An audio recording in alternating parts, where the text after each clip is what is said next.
बिस्मिल्लाहिर्रहमानिर्रहीम। अस्सलाम वालेकुम। आप देख रहे हैं हालात। मैं हूं सईद चौधरी। सुप्रीम कोर्ट समेत आला अदलिया में जल्द सफाई का अमल शुरू होने वाला है और दूसरी तरफ से क्या स्ट्रेटजी अपनाई जा रही है, ये एक बड़ी खबर है जो हम आपके साथ शेयर करेंगे।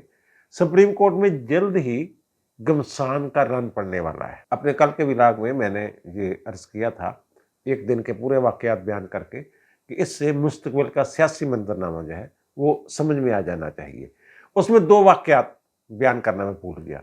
एक तो ये कि जो हमारे अटार्नी जनरल है, मौजूदा अटार्नी जनरल, उन्हें निगरान वज़ीर आज़म की तरफ से ये कहा गया है कि वो अपना काम जो है वो जारी रखें। इत्तला ये थी कि अटार्नी जनरल साहब ने जो उनके कलीग्स हैं उन्हें कहा था कि वो रिज़ाइन कर देंगे, ताहम अगर वज़ीर आज़म उन्हें कहेंगे कि कंटिन्यू करो तो फिर वो कंटिन्यू करेंगे। अगर कंटिन्यू का फौरी तौर पे नहीं कहा जाता तो फिर वो रिज़ाइन कर देंगे।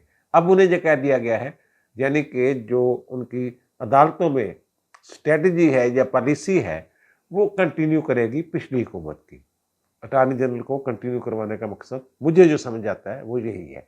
और दूसरा वाकया जो मैं बयान करना भूल गया था वो था चौधरी परवेज़ लाई साहब की रिहाई के बाद फौरी गिरफ्तारी एहतसाब केस में, और फिर अब उनका जिस्मानी रिमांड भी हो गया है। इसका मतलब है कि ना सिर्फ माजी की पॉलिसियाँ जारी हैं बल्कि ज़्यादा सख्ती के साथ उन पर अमल दरामद हो रहा है। और फिर परसों के विलाग में मैंने ये अर्ज़ किया था कि मिड फरवरी के राउंड अबाउट इलेक्शन हो जाएंगे। ये एस्टेब्लिशमेंट की और जाने वाली हुकूमत की अंडरस्टैंडिंग है। नवाज शरीफ की आप कह लें, हाफिज साहब की कह लें, तो अब जनाब राजा रियाज साहब जो अपोजिशन लीडर हैं उन्होंने ब्रेकिंग न्यूज़ दी है। एक टीवी चैनल्स में इंटरव्यू था उनका और उन्होंने ये कहा है कि 15 फरवरी, उन्होंने भी यही बात की है कि मिड फरवरी, एक हफ्ता पहले या एक हफ्ता बाद। और उन्होंने कहा कि जनाब ये ब्रेकिंग न्यूज़ दे रहा हूँ, अगर ये गलत निकले मेरी बात कि फरवरी में इलेक्शन नहीं होती अगर या आगे चले जाते हैं तो फिर वो कहते हैं मैं जिम्मेदार हूँ। बहरहाल राना सनाउल्लाह साहब कभी मैं देख रहा था एक टीवी चैनल पे वो बात कर रहे थे, तो उन्होंने कहा कि जनाब नवाज शरीफ को पूरा यकीन है कि फरवरी में इलेक्शन हो जाने हैं। अब नवाज शरीफ की वापसी के लिए मुख्तलिफ के हवाले से मुख्तलिफ बातें हो रही हैं। कह रहे हैं जनाब मिड सितंबर में आ जाएंगे, फलां तारीख को आ जाएंगे, हम कहते हैं जल्दी आ जाएं। तो वो मैंने पहले ही अर्ज़ किया था कि जनाब सितंबर में इनका अजलास होना है, बड़े बड़े लीडर जो हैं वो जाएंगे, वहाँ बैठ के ये फैसला करेंगे कि इन्होंने कब आना है। अच्छा, ये काम तासर है कि 16 सितंबर को जब चीफ जस्टिस उमर अता बंदयाल साहब जो है अपने ओहदा से रिटायर हो जाएंगे और उसके बाद जस्टिस काजी फायज़ साहब ये ओहदा संभालेंगे, तो उसके बाद शायद नवाज शरीफ साहब के लिए बड़ी आसानियाँ हो जाएंगी। ये मैं बात बता दूँ कि काजी साहब जो है वो नाक की सीध में चलने वाले आदमी हैं।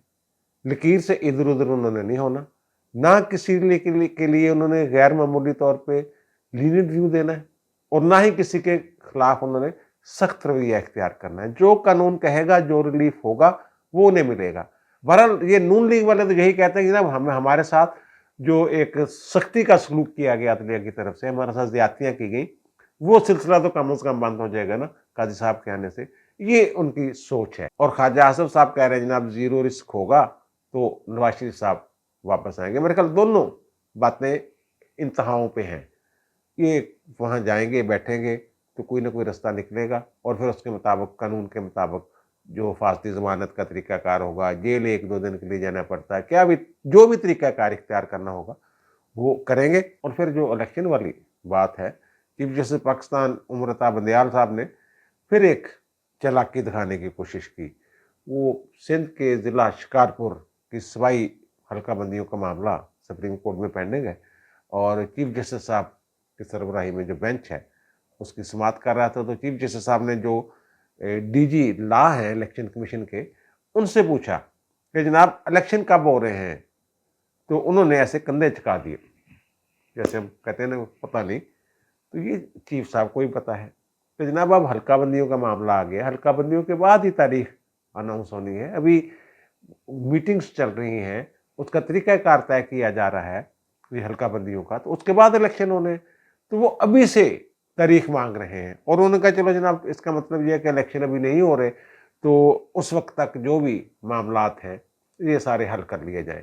اس طرح کی بات انہوں نے بارے انہوں نے کوشش کی گھیرنے کی ان کو، لیکن دوسری طرف سے بھی وہ یہ جو الیکشن کمیشن ہے یہ ماضی کی نسبت ذرا مختلف قسم کا، اس الیکشن کمیشن نے خاص طور پر چیف الیکشن کمشنر نے متعدد بار عدلیہ کے سامنے جھکنے سے انکار کیا ہے۔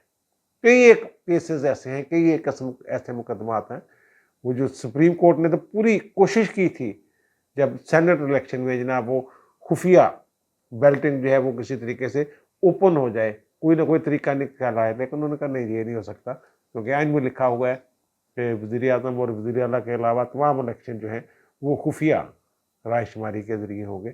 تو انہوں نے بات ماننے سے انکار کر دیا تھا، انہوں نے بڑی کوشش کی تھی۔ اچھا، پھر ایک اور بڑی دلچسپ خبر ہے، وہ جو 5 اگست کو عمران خان کو زمان پارک سے گرفتار کرنے گئے تھے توشہ خانہ کیس میں، جب سزا ہوئی ہے انہیں، تو وہ ڈی آئی جی عمران کشور صاحب جو ہیں وہ اس کو لیڈ کر رہے تھے اس ٹیم کو، تو ان کا انٹرویو کیا ہے ایک صحافی نے ایک ٹی وی چینل پہ، تو انہوں نے ایک بڑی باقی چیزیں تو ساری آ چکی ہوئی ہیں کہ جناب وہ دروازہ نہیں کھول رہے تھے، پیچھے سے پھلانگ کے گئے، پھر وہ جو بلٹ پروف شیشے تھے وہ توڑے گئے اور پھر اندر گھسے۔ تو اس کے علاوہ انہوں نے جو دلچسپ بات کی، ان کا جناب وہ جو بشرا بیگم ہے، جب ان کے پاس گئے تو ان کے طہارت راشد سے بھی چیزیں دیکھنی تھی، موبائل وغیرہ قبضے میں لینے تھے۔ پہلے تو انہوں نے یہ کہا میری اطلاع کے مطابق کہ میرے پاس تو وہ ٹچ موبائل ہے ہی نہیں، میرے پاس تو بٹنوں والا ہے، لیکن وہ انہوں نے ڈھونڈ ڈھانڈ لیا، وہ بھی لے لیا۔ عمران خان صاحب کے بھی سنے 2 موبائل ان کے پاس ہیں، ایک سیٹلائٹ والا موبائل بھی ہے، وہ بھی ریکور ہو جائے، فرانزک وغیرہ ہوگی تو بہت ساری چیزیں اس میں سے نکلیں گی۔ اچھا، بشرا بیگم صاحبہ جو ہے کچھ چیزوں کی طرف ان کو جانے نہیں دے رہی تھی۔ اب عمران کشور صاحب کہہ رہے ہیں کہ وہاں ایک چاندی کا باؤل پڑا ہوا تھا، وہ میں نے کھولنے کی کوشش کی، تو مجھے بشرا بیگم نے کہا کہ جناب اس کو نہ چھیڑیں، آپ اس کو نہ کھول لیں، تو وہ کہنا میں نے کھول لیا۔ اس میں ایک پوٹلی تھی اور پوٹلی میں کچھ راکھ تھی، ایک تویز تھا جو پڑا نہیں جا رہا تھا، ظاہر ہے ان کو جناب تویز گنڈے کی زبان کیسے سمجھ آ سکتی ہے، اور اس میں ایک چھوٹی سی تسبیح تھی، کچھ اور چیزیں تھیں، یہ انہوں نے بتایا۔ اور انہوں نے کہا جناب، میں نے پوچھا یہ کیا ہے، تو انہوں نے کہا یہ کوئی مقدس چیزیں ہیں، آپ اس کو نہ چھیڑیں۔ تو اب وہ کہتے ہیں کہ دھمکی شمکی بھی دی، اور پھر انہوں نے کہا جی پولیس والے ہیں، پیسے لینے آئے ہیں، تو پیسے آپ لے لیں، پیسے اٹھا لیں۔ تو میں نے کہا جی ہمیں پیسوں کی ضرورت نہیں، آپ کو ضرورت ہوگی تو آپ رکھ لیں اپنے پاس۔ تو اب یہاں تک تو وہ بتا رہے ہیں، لیکن ان کے ایک ماتحت افسر جو ہے، جونیئر افسر کہہ لیں، انہوں نے مجھے بتایا کہ جب یہ پوٹلی وغیرہ کھول رہے تھے نا افسر، تو بشرا بیگم نے باقاعدہ برا بھلا بھی کہا اور دھمکی بھی دی۔ وہ جیسے بابا نہیں دھمکی دیتے ہو کہ جناب جل کر راکھ ہو جاؤ گے، بھسم ہو جاؤ گے، تو انہوں نے کوئی دھمکی شمکی دی کہ جناب اس کا نتیجہ جو ہے نا یہ بڑا خطرناک نکلے گا، آپ نے بہت غلط جگہ کو چھیڑ دیا ہے، بہت غلط جگہ آپ نے یہ ہاتھ ڈال دیا ہے، وغیرہ وغیرہ اس طرح کی باتیں کہتے ہیں۔ تو وہ کہتے ہیں کہ جناب صاحب نا بی بی تو ڈر گئے سی، ظاہر ہے ہم بچپن سے جادو ٹونے کی باتیں سنتے آ رہے ہیں، قصے کہانیاں، تو پھر ہمارے ذہن کے کسی نہ کسی گوشے میں خوف تو ہوتا ہے نا۔ وہ متحد کا یہ کہنا کہ صاحب ڈر گئے سی، نہ صرف صاحب ڈر گئے سی بلکہ سارے صاحب ہی ڈر گئے سی کہ یار کہ الٹا پلٹا ہو۔ وہ کہتے ہیں بعد میں باتیں بھی کرتے رہے کہ یار کہیں یہ جادو ٹونا ہمارے اوپر پڑ نہ جائے، الٹا نہ پڑ جائے۔ بہرحال بشرا بیگم اور جادو ٹونے والی جو باتیں ہیں یہ کوئی نئی باتیں نہیں ہیں، پہلے دن سے یہ باتیں جو ہیں وہ چلی آ رہی ہیں۔ جب یہ منظر عام پہ آئی ہیں، عمران خان کی شادی والا معاملہ جب آیا تو اس وقت بھی یہ باتیں ساری ہو رہی تھیں جناب، اور عمران خان کی توہم پرستی جو ہے اس کو جوڑ کے بشرا بی بی کے جادو ٹونے کے ساتھ اونجر صاحب بتا رہے تھے ایک ٹی وی چینل پہ کہ جب عمران خان وزیر اعظم بنے ہیں تو میں نے انہیں کہا کہ جناب آپ ساری باتیں جو نا یہ بشرا بیگم کے ساتھ نہ کیا کریں، اب آپ وزیر اعظم ہیں، کچھ سیکرٹس ہوتے ہیں ریاست کے تو آپ کو ڈسکس نہیں کرنا چاہیے ان کے ساتھ۔ تو عمران خان نے کہا انہوں تو میرے سے پہلے ہی پتا ہوں گا، اس کے پاس تو غیب کا علم ہے، اس کو ساری باتوں کا پتا ہوتا ہے۔ اور غیب کا علم کتوں سی ہو، وہ رحمت اللہ والی سٹوری آپ نے سنی ہوئی ہے کہ آئی ایس آئی کا وہ ایک ملازم تھا فیض امیر صاحب کے قریب، تو وہ انہیں انفارمیشن دیتا تھا اور یہ عمران خان کو پاگل بناتی تھی کہ جناب رات مجھے خواب میں یہ آ گیا، میں نے استخارہ نکالا ہے اور یہ کیا۔ یہ خان صاحب کی حکومت تھی، اور حکومت وہ کیسے کر رہے تھے وہ اب چیزیں جو ہیں وہ کھل کے سامنے آ رہی ہیں۔ تو اب جناب وہ اصل موضوع کی طرف ہم آتے ہیں کہ عدلیہ میں صفائی کا پروسیس۔ ایک تو مسٹر جسٹس مظہر علی اکبر نقوی صاحب کے خلاف جو ہے ایک रेफरेंस है जो ओपिनियन के लिए जो सुप्रीम जुडिशल काउंसिल के मेंबर हैं सरदार तारक मसूद साहब, उनको भेजा गया है। ये एक का तो पता है सबको, ये एक रेफरेंस है। इसके अलावा भी 4 रेफरेंस और हैं सुप्रीम कोर्ट के जजों के खिलाफ। एक रिटायर्ड जज के खिलाफ रेफरेंस है, एक लाहौर हाई कोर्ट के एक जज के खिलाफ रेफरेंस है, और एक सुनने में आ रहा है कि सिंध के भी एक जज के खिलाफ पाइपलाइन में कोई मामला है। यानी जल्द ही ये ततहीर का अमल, सफाई का अमल सुप्रीम कोर्ट में शुरू होने वाला है। अब इन्होंने दूसरी स्ट्रेटजी क्या बनाई है? ज़ाहिर है जो रेफरेंस वगैरह हैं वो हम ख्याल जजों के बारे में मिसकंडक्ट के हवाले से सारे रेफरेंसेस हैं, और वो ओपिनियन के लिए सुप्रीम जुडिशल काउंसिल में मामला जो है वो चल रहा है, और उसमें सरदार तारक मसूद साहब का ही एक किरदार है। हम इसमें इतना ही बता सकता हूँ, बड़ा हसास मामला है, लेकिन कहीं ना कहीं ये फैसला हो चुका हुआ है कि ये जो मिसकंडक्ट के मुर्तकब रहे हैं लोग, डंडियां मारते रहे हैं, इनसे अदलिया को पाक करना है। ज़ाहिर है जनाब बंदयाल साहब के दौर में तो ये मुमकिन नहीं है, इसलिए 16 सितंबर का इंतज़ार किया जाए इनकी रिटायरमेंट का, बंदयाल साहब की, उसके बाद ही कोई मामला जो है वो खुलेंगे। दूसरी तरफ से अब क्या स्ट्रेटजी बनाई जा रही है? दूसरी तरफ से ये स्ट्रेटजी बनाई गई है कि जो इंडिपेंडेंट जजेस हैं, जिन्हें हम आज़ाद या आइन पसंद जज कहते हैं, उनके ऊपर कीचड़ उछाला जाए, उन्हें बदनाम किया जाए, और फिर मैंने जो कहा ना कि घमसान का रन पड़ने वाला है, वो यही स्ट्रेटजी जो है ये अदलिया के लिए मज़ीद नुकसानदेह होगी अगर वो इस तरह की हरकतें करेंगे। अब इसमें याद होगा कि जो रेफरेंस गया हुआ है जस्टिस मुज़ाहिर अली नकवी के खिलाफ सुप्रीम जुडिशल काउंसिल में, मियाँ दाऊद भी उसमें दरख्वास्त गुजार हैं, बल्कि पहले दरख्वास्त गुजार ही मियाँ दाऊद एडवोकेट हैं। तो वो रेफरेंस जो है वो ओपिनियन के लिए, लीगल ओपिनियन के लिए जो मेंबर है सुप्रीम जुडिशल काउंसिल के सरदार तारक मसूद साहब, उनको भेज दिया था। चेयरमैन जो हैं वो काउंसिल के चीफ जस्टिस पाकिस्तान उमर रज़ा बंदयाल साहब ने। इसके जवाब में जस्टिस मुज़ाहिर अली नकवी साहब जो हैं वो चीफ जस्टिस पाकिस्तान यानी सुप्रीम जुडिशल काउंसिल के चेयरमैन को एक ख़त लिखते हैं 12 जुलाई को, जिसमें वो ये कहते हैं कि जनाब जिनको आपने भेज दिया है सरदार तारक मसूद साहब को ये ओपिनियन के लिए मेरा मैटर, तो उन्होंने तो 2 खत लिखे थे। जब ये रेफरेंस आया है मेरे खिलाफ कार्रवाई के लिए 2 खत लिखे थे आपको, एक 3 अप्रैल को और एक 26 अप्रैल को।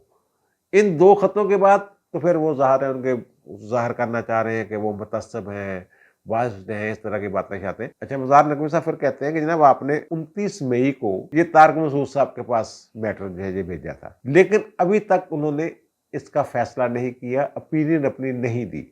अब वो ये कह रहे हैं कि वो दीदा दानिस्ता जानबूझकर और नेफेरियस डिज़ाइन के तहत या नापाक अज़ाइम या नापाक मकासद के लिए उन्होंने ये वो डिले कर रहे हैं, और कहते हैं जनाब इंसाफ जो है वो जल्दी होना चाहिए, तखीर जो है इंसाफ में वो इंसाफ के कत्ल के मतरादफ है। इस तरह की बातें चाहते हैं उन्होंने अपने खत में लिखी है, और फिर उनको यानी मलाइन करने की, बदनाम करने की, उनकी साख पे, उनकी राय पे पहले ही सवाल उठाने की कोशिश की है। अब ये पता चला है कि मिस्टर जस्टिस मुज़ाहिर अली नकवी साहब खुद और अपने साथी जजों के ज़रिए चीफ जस्टिस पाकिस्तान पर दबाव डाल रहे हैं कि इस मामले को जुडिशल साइड पे देखा जाए। जैसे इफ्तिखार मोहम्मद चौधरी साहब वाला मामला देखा गया था, काजी फायद ईसा वाला मामला देखा गया था। अब पता नहीं चीफ जस्टिस साहब पैरों दे भार पाते ने कि नहीं पाते ने, बहरहाल ये वहाँ हो रहा है। और दूसरी बात जो मैंने कहा कि मिस्टर जस्टिस तारक मसूद को बदनाम करने की कोशिश की जा रही है। एक खतून है जनाब लाहौर की, आमना मलिक साहबा, ये एक शिकायत भेजती हैं सुप्रीम जुडिशल काउंसिल में, और भेजती हैं 16 जून 2023 को, लेकिन ये खबर बाहर आती है 13 अगस्त को। अजहर सदीक साहब ट्वीट करते हैं और पूरी स्टोरी और पूरे इल्ज़ामात जो सरदार तारक मसूद पर लगाए गए हैं वो उसमें बयान करते हैं। और ये खातून है कौन? ये पूरा एक ग्रुप है, अजहर सदीक इनके पीछे है।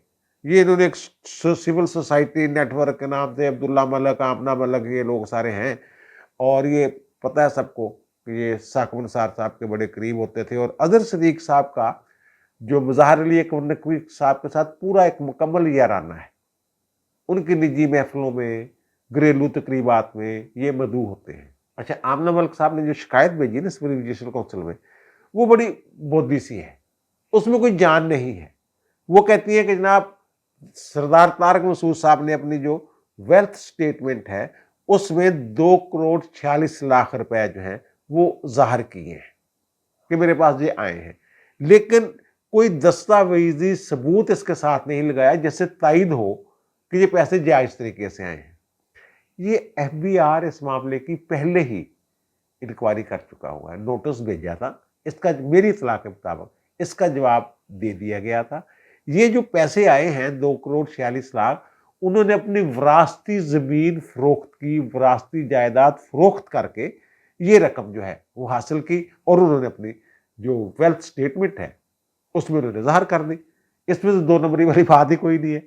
इसमें क्या 2 नंबरी, वो जो तायद नहीं होती वो एफबीआर को जवाब दे चुके हुए हैं, वो मामला खत्म हो चुका हुआ है, लेकिन ये जनाब लेके बैठ गए हुए हैं। अच्छा, जो अजहर सिद्दीक साहब ने जो मुबैना तौर पर इस सारे मामले के पीछे हैं, वो पीटीआई के और इमरान खान के वकील रहे हैं। और फिर याद करें, बुशरा बेगम की डायरी चंद दिन पहले सामने आई थी ना, उसमें वो एक कहती हैं हदायतनामा जो उनका है, उसमें वो ये फरमाती हैं कि ऐसी फिजा बनाई जाए और इतना प्रेशर डाला जाए कि अदलिया मनफी फैसला ना कर सके। ये उनकी स्ट्रेटजी है कि जनाब ठीक है, आप दूसरी तरफ हर उन जजों के खिलाफ ही उन्होंने करना है ना जिनको समझते हैं जनाब इंडिपेंडेंट है, हमारी बात नहीं मान रहे, उनको ही दबाव के तहत दबाव में लाना है ना। और फिर वैसे भी ये बंदयाल और दीगर जो है उनको भी दबाव में लाने के लिए हरकतें करते रहते हैं। और एक हरकत जो इन्होंने मजीद की है, ये बैरिस्टर अली ताहर साहब है जी, कोई इन्होंने चीफ जस्टिस इस्लामाबाद आमिर फारूक साहब के खिलाफ एक रेफरेंस जो है या शिकायत जो है वो सुप्रीम जुडिशल काउंसिल को भेज दी है, और उसमें वही मिसकंडक्ट के इल्ज़ाम जो भी ये इमरान खान वगैरह इल्ज़ाम लगाते हैं। जैसे इमरान ने कहा था जनाब, वो जब फोन पे बात कर रहे थे सर चीमा से कि जनाब वो आमिर फारूक तो हमारा नहीं है, वो तो उनका है, इस तरह की बातें शायद नहीं की हुई।